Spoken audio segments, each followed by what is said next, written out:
తెలంగాణ జాతిరత్నం భారతరత్న పూర్వ ప్రధాని శ్రీ పివి నరసింహారావు గారి 21వ వర్ధంతి సందర్భంగా శ్రద్ధాంజలి ఘటించుకుంటున్నాం మన పార్టీ ఆఫీసులో. పివి నరసింహారావు గురించి చెప్పాలంటే ప్రతి ఒక్కరికి అంటే లీడర్ కావాలనుకున్న వాళ్ళు, లేకుంటే పొలిటికల్ గా రాజకీయంగా ఎదగాలనుకున్న ప్రతి ఒక్కరికి ఒక ఆదర్శప్రాయమైన వ్యక్తి.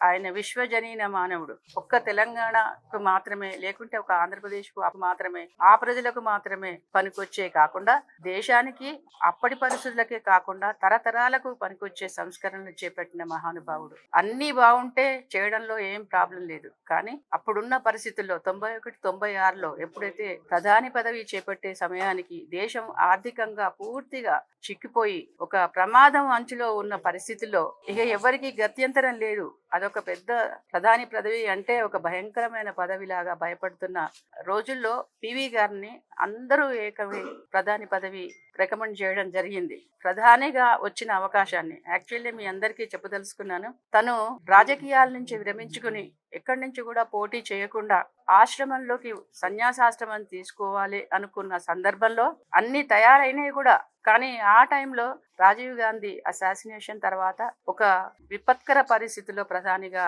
సెలెక్ట్ చేయబడిన ప్రధానిగా పివి గారు అత్యంత క్లిష్టమైన పరిస్థితి అది చెప్పడానికి అలవి కాదు. అప్పుడు ఆ కాలంలో జీవించున్న వాళ్ళందరికీ తెలుసు.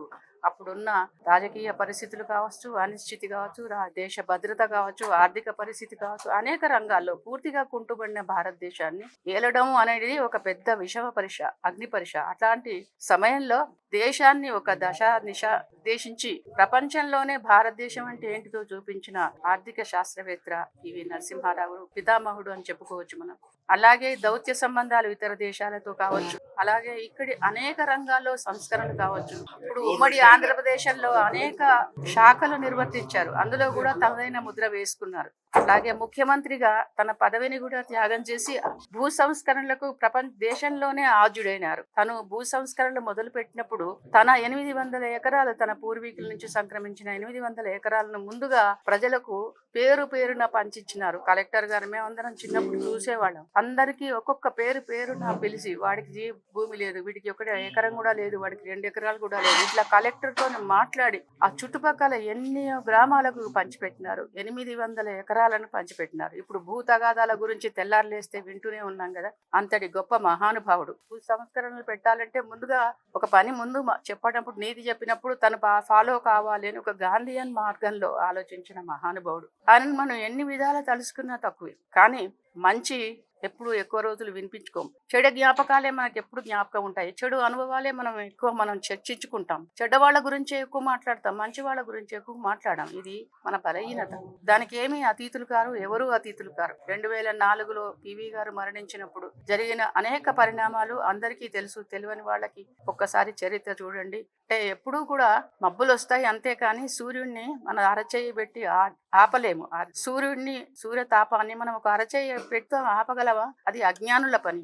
అలాగే 2020లో మళ్ళీ మన బీఆర్ఎస్ ప్రభుత్వంలో కేసీఆర్ గారికి ఎలా అంటే తెలంగాణ అంటే ఒక ఆత్మ. తెలంగాణ అంటే తనది ఎట్లా అంటే తన ఇల్లు ఎట్లా ఎంత నీట్గా, ఎంత శుభ్రంగా, ఎంత మంచిగా, ఎంత అందంగా, ఎంత గొప్పగా ఊహిస్తారో అంత గొప్పగా తెలంగాణని అంత గొప్పగా తనదుగా స్వీకరించిన మహానుభావుడు, మరొక మహానుభావుడు నా జీవితంలో చూసిన కేసీఆర్ గారు. వెంటనే మన తెలంగాణ నుంచి మొట్టమొదటి తెలంగాణ ప్రధానమంత్రిగా భావించి సెంటినరీ సెలబ్రేషన్స్ నా భూతో నా భవిష్యత్. నా జన్మలోనైతే 100 సంవత్సరాల పండుగలైతే ఎవరివి నేను అంత దివ్యంగా చూడలేదు.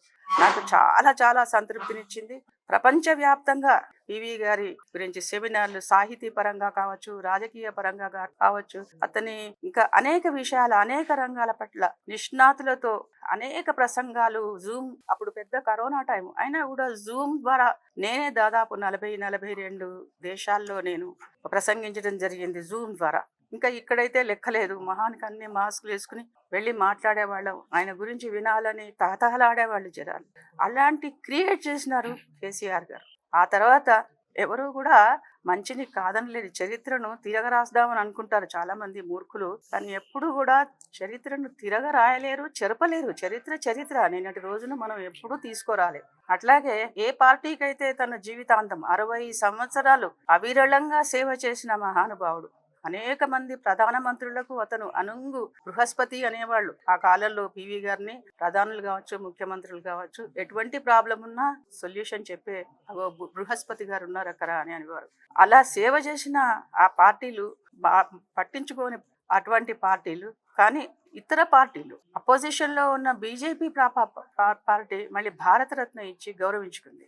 2 ఏళ్ల క్రితం భారతరత్న ఇచ్చి అత్యున్నత పురస్కారం. దేశంలో ఎంతమంది భారతరత్నాలు ఉన్నారు? 54వ భారతరత్న పివి గారు. ఆ తర్వాత మళ్ళీ భారతరత్న ఇంకా మొదలు కాలేదు, 2 ఏళ్ల కింద ఇచ్చినవి. సో అట్లా ప్రకటించి వాళ్ళ ప్రేమను అభిమానాన్ని చూపించుకున్నారు ఇతర పార్టీల వాళ్ళు. అంత గొప్ప మహానుభావుడు ఈ తెలంగాణలో పుట్టారని మన అందరం ఆయన గురించి, ఆయనను మళ్ళీ మనం ఎప్పటికీ జ్ఞాపకం ఉంచుకోవాలంటే ఆయన ఆదర్శాలను, ఆయన ప్రజాసేవను, ఆయన విధి విధానాలు, రాజకీయ చతురతను మనం అందరం, ఎందుకంటే పార్టీ ఆఫీస్లో ఉన్నాం మనం, ఇక్కడ అందరూ కూడా పార్టీ పరంగా ఎదగాలి అని అనుకుంటున్న, రాజకీయంగా ఎదగాలనుకునే వాళ్ళే కనుక ఆయన గురించి చదవండి.